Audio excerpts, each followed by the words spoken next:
ನಮಸ್ಕಾರ ನಮ್ಮವರೇ. ನಿಮ್ಮ ಮನೆಯ ಮುಂದೆ ಇರುವ ಈ ಪುಟ್ಟ ತುಳಸಿ ಗಿಡ ಕೇವಲ ಒಂದು ಗಿಡವಲ್ಲ, ಇದು ನಿಮ್ಮ ಮನೆಯ ವೈದ್ಯ, ನಿಮ್ಮ ಮನೆಯ ಲಕ್ಷ್ಮಿ ಮತ್ತು ನಿಮ್ಮ ಮನೆಯ ರಕ್ಷಾ ಕವಚ. ನಮ್ಮ ಹಿರಿಯರು ಸುಖ ಸುಮ್ಮನೆ ತುಳಸಿಯನ್ನು ಪೂಜೆ ಮಾಡುತ್ತಿರಲಿಲ್ಲ. ಅದರ ಹಿಂದೆ ಇಂಥ ದೊಡ್ಡ ವಿಜ್ಞಾನಿದೆ ಅಂತ ನಿಮಗೆ ಗೊತ್ತಾ? ಈ ವಿಡಿಯೋವನ್ನು ಕೊನೆಯವರೆಗೂ ನೋಡಿ, ಏಕೆಂದರೆ ಕೊನೆಯಲ್ಲಿ ನಾನು ತುಳಸಿ ಗಿಡವನ್ನು ಯಾವ ರೀತಿಯಾಗಿ ದಟ್ಟವಾಗಿ ಬೆಳೆಸಬೇಕು ಎಂಬ ಒಂದು ರಹಸ್ಯವನ್ನು ನಿಮಗೆ ಹೇಳುತ್ತೇನೆ.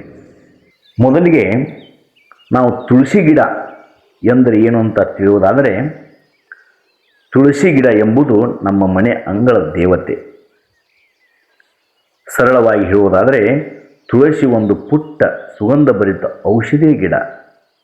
ವಿಜ್ಞಾನದ ಪ್ರಕಾರ ಇದರ ಹೆಸರು ಆಸಿಮಮ್ ಟೆನ್ಯುಫ್ಲೋರಮ್, ಪುದೀನಾ ಜಾತಿಗೆ ಸೇರಿದ ಗಿಡ.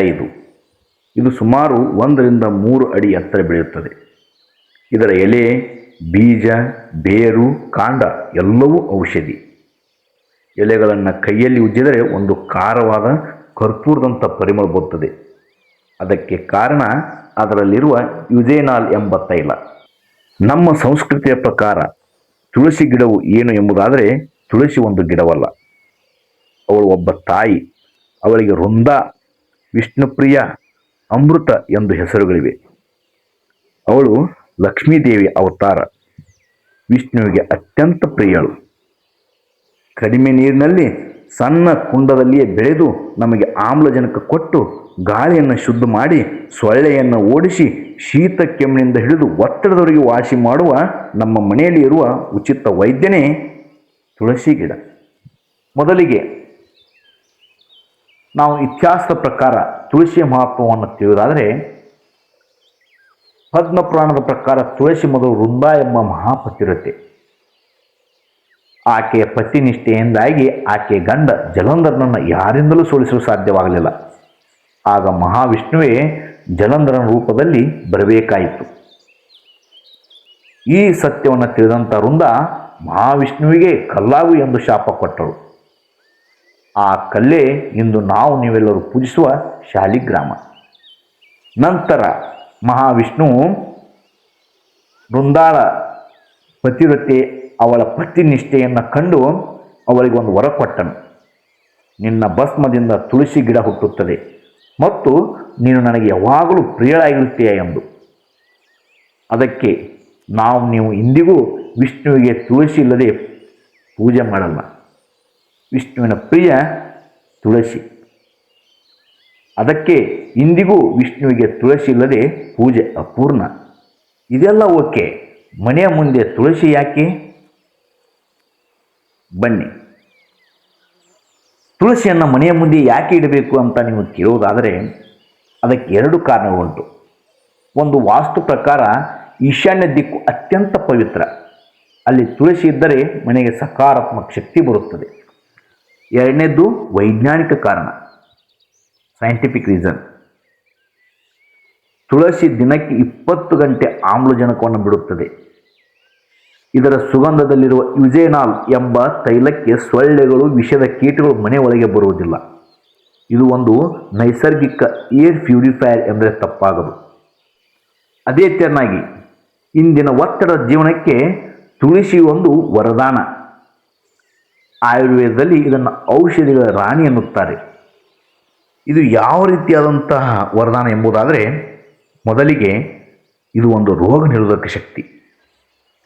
ದಿನಕ್ಕೆ 4 ಎಲೆ ತಿಂದರೆ ಶೀತ ಕೆಮ್ಮು ನಿಮ್ಮ ಹತ್ತಿರವೂ ಸುಳಿಯುವುದಿಲ್ಲ.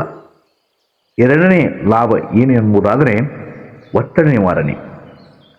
ತುಳಸಿ ಒಂದು ಅಡಾಪ್ಟೋಜನ್, ಅಂದರೆ ನಿಮ್ಮ ಮನಸ್ಸಿನ ಆತಂಕವನ್ನು, ಕಾರ್ಟಿಸಾಲ್ ಹಾರ್ಮೋನನ್ನು ಕಡಿಮೆ ಮಾಡುತ್ತದೆ. 3ನೇ ಲಾಭ ತುಳಸಿ ತೀರ್ಥ. ದೇವಸ್ಥಾನದಲ್ಲಿ ನೀರಿಗೆ ತುಳಸಿ ಹಾಕುವುದು ಹೇಗೆ ಗೊತ್ತಾ?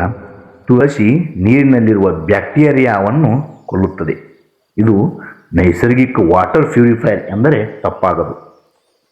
ಹಾಗಾದರೆ ಈ ತುಳಸಿಯನ್ನು ಯಾವ ರೀತಿಯಾಗಿ ಬೆಳೆಸಬೇಕು ಹಾಗೂ ಈ ತುಳಸಿಯಲ್ಲಿ ಎಷ್ಟು ವಿಧ ಎಂಬುದನ್ನು ನಾವು ತಿಳಿಯುವುದಾದರೆ, ತುಳಸಿಯಲ್ಲಿ ಮುಖ್ಯವಾಗಿ 2 ವಿಧ.